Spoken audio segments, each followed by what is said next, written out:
Shalom, Bapak Ibu, saudara sekalian yang dikasihi dalam Tuhan. Kembali pada malam hari ini kita akan merenungkan kebenaran firman Tuhan. Tema renungan malam pada hari ini adalah makna seorang ayah di dalam keluarga. Mari kita sama-sama membuka Alkitab kita. Kita mau belajar dari kegagalan Daud di dalam mendidik anak.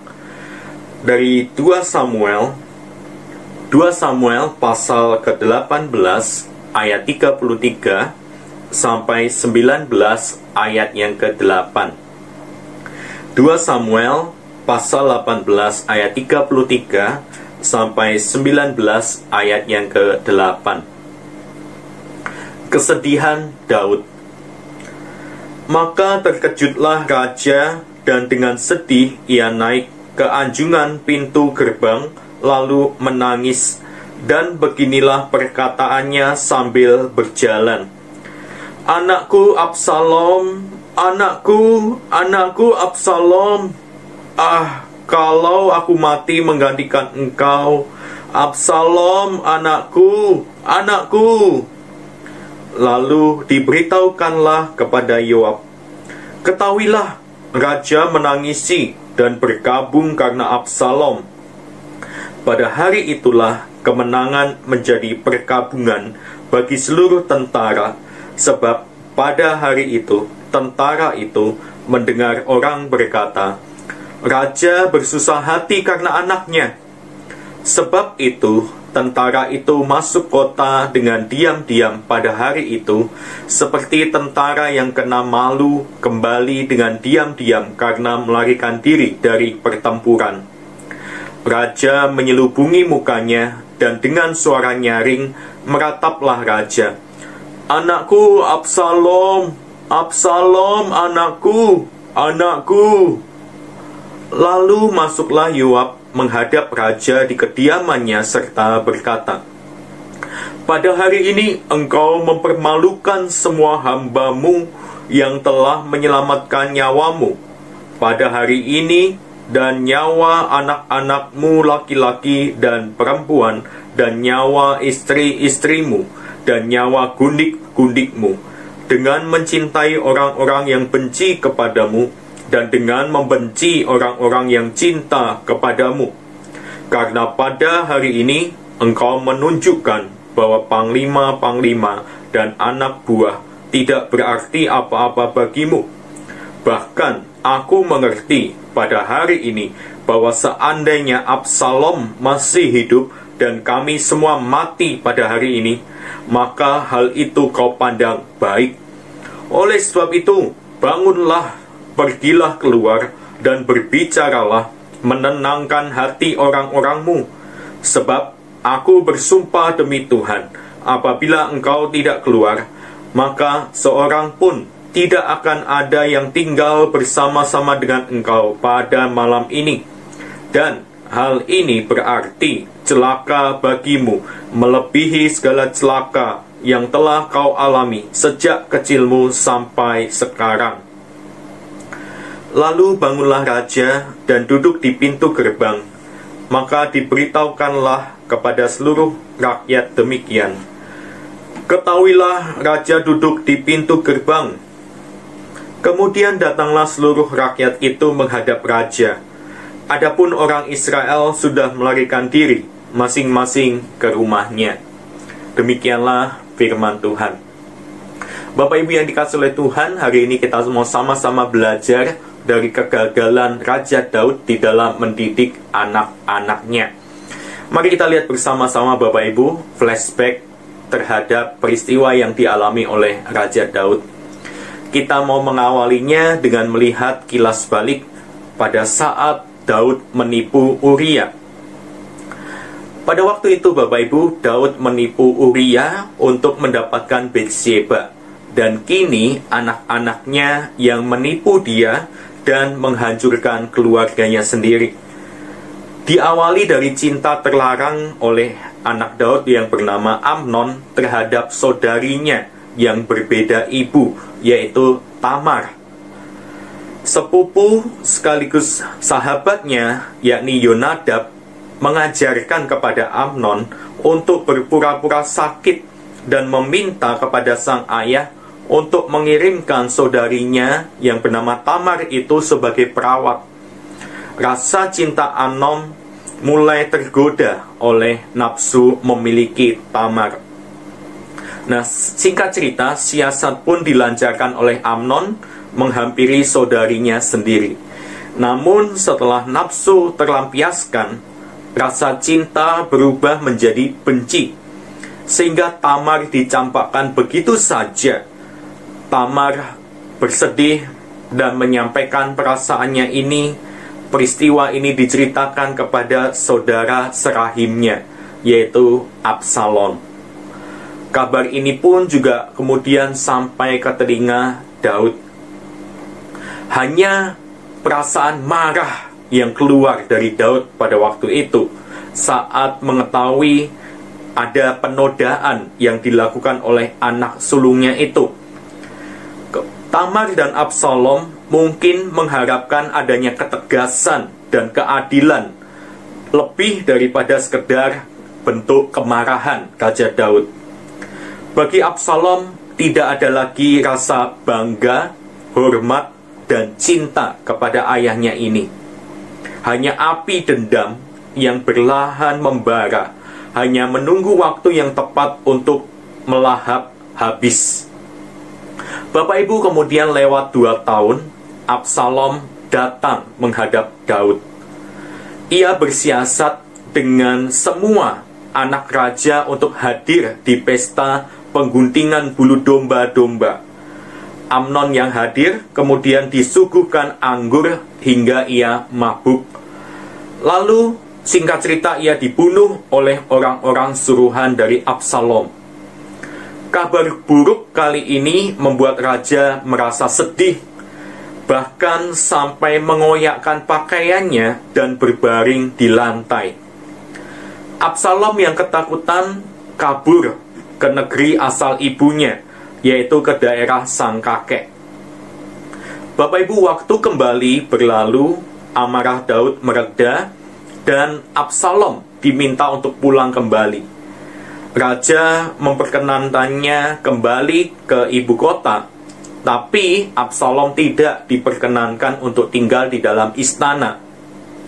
Dendam yang tidak pernah menemukan kedamaian, kini berubah haluan dari Amnon menuju ke Daud. Absalom merasa ayahnya tidak mampu bersikap adil sebagai kepala rumah tangga maupun sebagai kepala negara. Ia kemudian mencari saudara-saudaranya yang senasib dengan dia dan menghasut mereka untuk mengangkatnya sebagai hakim dan raja. Dengan janji kampanye, ia akan bersikap adil dalam menuntaskan perkara-perkara rakyat.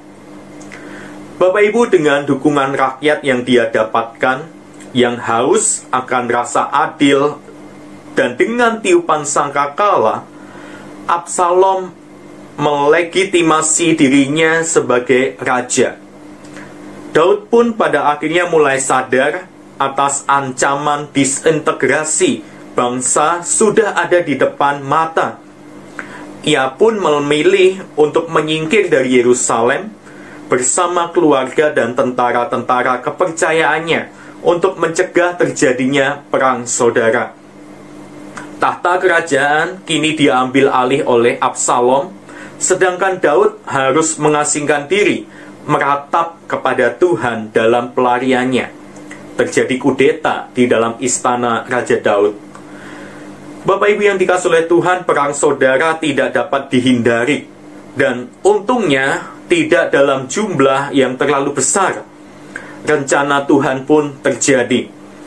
Pasukan pendukung Absalom dipukul kalah oleh panglima-panglima Daud. Tanpa sepengetahuan Daud, para tentara ini tidak memberikan ampun kepada Absalom.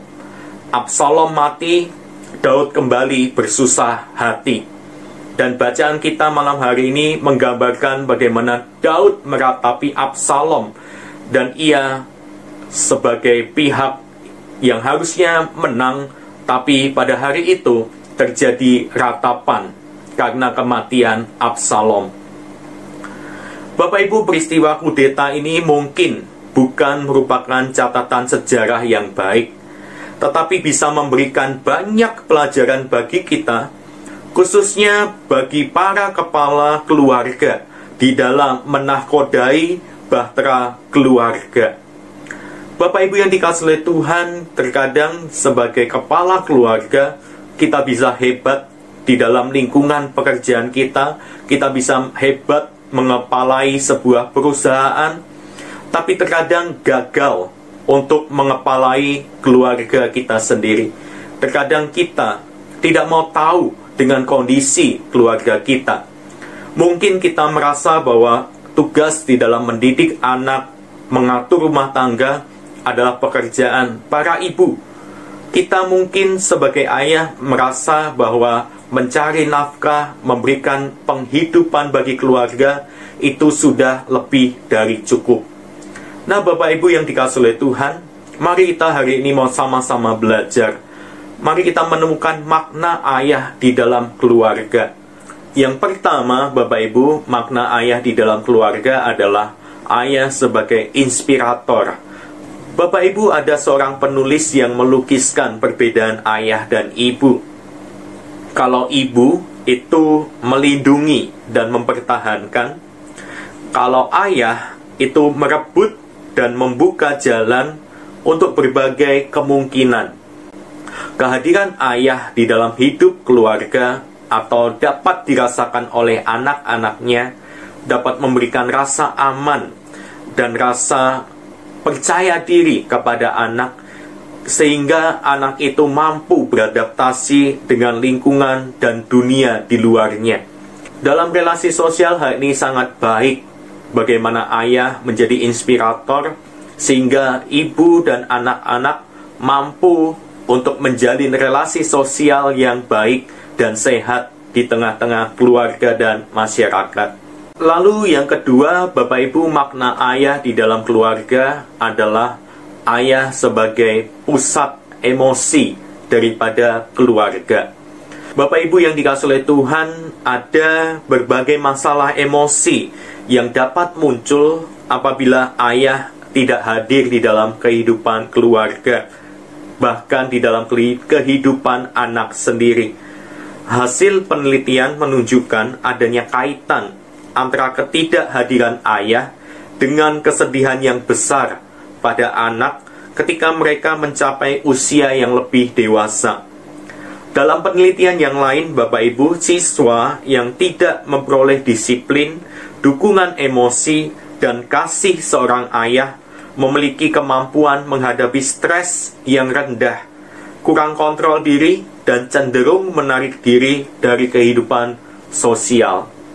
Ini yang kedua, Bapak Ibu, ayah sebagai pusat kontrol emosi di dalam keluarga. Lalu kemudian yang ketiga, makna ayah di dalam keluarga adalah ayah menjadi model di tengah keluarganya. Bapak Ibu, untuk dapat menjadi teladan, seorang ayah haruslah mempunyai waktu yang cukup untuk hadir di tengah keluarga. Dengan cara demikian, barulah kehidupan ayah dapat disaksikan secara nyata oleh anak-anaknya.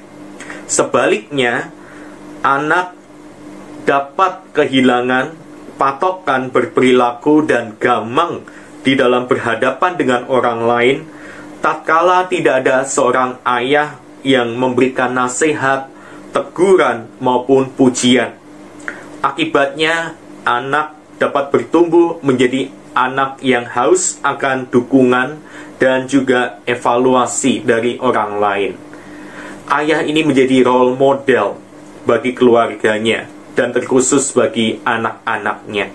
Lalu yang keempat, Bapak Ibu, makna ayah di dalam keluarga adalah untuk memberikan gambaran diri yang utuh dan jelas kepada anak-anaknya. Berbagai penelitian menunjukkan bahwa anak laki-laki yang feminim memiliki hubungan yang renggang dengan ayahnya dan cenderung dekat dengan ibunya. Beberapa di antara anak-anak laki-laki bisa menderita gangguan seksual dalam hal ini. Di lain pihak, anak perempuan yang jarang menyaksikan kehadiran ayah di dalam kehidupannya mengalami kesulitan mengukuhkan identitas seksualnya. Akibatnya, anak-anak ini tumbuh dewasa dengan kebutuhan yang besar akan pengukuhan laki-laki atas dirinya, dan sebagian di antaranya melakukan hubungan seksual dengan banyak laki-laki. Bapak Ibu, inilah peran ayah yang vital di tengah keluarga untuk memberikan gambaran diri yang utuh, lengkap kepada anak-anaknya. Bapak Ibu, betapa ayah memiliki makna yang sangat besar di tengah keluarga. Sebagai seorang ayah, marilah kita mengasihi keluarga kita sebagaimana Kristus mengasihi jemaatnya. Ayah adalah merupakan gambaran Kristus. Ayah merupakan kepala keluarga. Ayah merupakan pemimpin di tengah keluarga. Jangan sampai Bapak Ibu yang dikasihi oleh Tuhan, ayah-ayah yang ada di rumah tidak memiliki kuasa atas rumah tangganya, tidak memiliki keteladanan hidup atas kehidupan keluarganya. Mari Bapak Ibu, sebagai seorang ayah, kita mau memimpin keluarga kita mau memimpin pasangan kita mau memimpin anak-anak kita untuk bertumbuh menjadi semakin serupa dengan Kristus. Begitu besar peranan ayah di tengah keluarga. Begitu besar makna ayah di dalam keluarga. Mungkin sebagai seorang ayah kita bisa hebat di luar. Kita terpandang di luar sana. Tapi jangan biarkan keluarga kita malah sebaliknya memandang remeh kehadiran kita. Jangan sampai anak-anak kita berkata, "Mah, lebih baik gak ada ayah. Mama kan bisa bekerja. Mama kan bisa cari uang. Buat apa ada ayah? Kerjanya gak betul, gak becus. Mimpin keluarga gak bisa." Jangan sampai Bapak Ibu ini menimpa keluarga kita. Mari sebagai seorang ayah, kita terus berjuang memimpin keluarga kita, menginspirasi mereka menjadi role model, dan juga memberikan gambaran diri yang jelas bagi anak-anak. Bapak Ibu yang dikasihi oleh Tuhan, biarlah Tuhan boleh menolong kita agar kita sebagai seorang ayah yang mendengarkan renungan ini dapat terus berjuang memimpin keluarga kita. Tidak ada kata terlambat untuk memperbaiki diri. Tidak ada kata terlambat untuk dapat kembali menjalin relasi dengan pasangan kita, menjalin relasi dengan anak-anak kita. Biarlah Tuhan menolong kita. Amin. Mari kita bersatu di dalam doa. Tuhan Allah Bapa kami yang bertata dalam kerajaan surga yang mulia, tolong kami ya Tuhan, bagi para ayah, biarlah kami dapat menjadi teladan yang hidup bagi anak-anak kami, dan mampu mengasihi pasangan kami, sebagaimana Kristus juga mengasihi jemaatnya, gerejanya. Ya Tuhan, tolong kami, sebagai ayah di rumah, sebagai kepala rumah tangga, biarlah kami boleh bertanggung jawab merawat, menjaga keluarga kami, memberikan inspirasi, memimpin keluarga kami menjadi keluarga yang takut akan Tuhan. Ampuni kami ya Tuhan, masih ada di luar sana, atau mungkin kami sendiri yang tidak menyadari betapa pentingnya peranan ayah di dalam keluarga. Ya Tuhan, kami saat ini juga mau terus berdoa, menyerahkan untuk pekerjaan kami masing-masing. Biarlah kami boleh tetap diberikan semangat, kekuatan, dan kesehatan untuk dapat bekerja di tengah-tengah masa pandemi ini. Berikan kami kekuatan untuk kami boleh tetap berjuang dan terus beradaptasi dengan keadaan normal baru ini. Kami juga berdoa ya Tuhan, menyerahkan untuk keluarga kami. Biarlah keluarga kami terus dibangunkan menjadi keluarga yang takut akan Tuhan. Perbaiki relasi yang rusak, pulihkan relasi yang hancur, dan bangun kembali relasi, sehingga kami semua sekeluarga dapat bersatu hati, melayani Tuhan, menyenangkan hati Tuhan, dan memuliakan nama Tuhan. Terima kasih ya Tuhan. Kami serahkan istirahat malam kami ke dalam tangan Tuhan. Tuhan jagai dan lindungi kami. Jauhkan kami dari sakit penyakit. Bagi kami yang sakit, Tuhan tolong sembuhkan. Tuhan tolong lawat dan pulihkan kami. Terima kasih ya Tuhan. Kami serahkan pemerintahan kami, bangsa dan negara kami.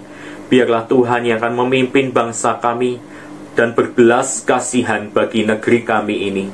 Kami mohon para pemimpin bangsa dari pusat, daerah sampai ke pelosok, biarlah mereka boleh memimpin bangsa kami dengan hati yang takut akan Tuhan. Terima kasih ya Tuhan. Kami serahkan untuk pandemi ini, biarlah Tuhan yang turut bekerja dalam segala sesuatu, agar kami semua boleh melihat tangan Tuhan terus bekerja, penyertaan Tuhan terus ada, meskipun terkadang kami tidak melihatnya. Terima kasih ya Tuhan. Inilah setiap doa kami, berkati istirahat malam kami. Hanya dalam nama Tuhan Yesus kami sudah berdoa. Amin.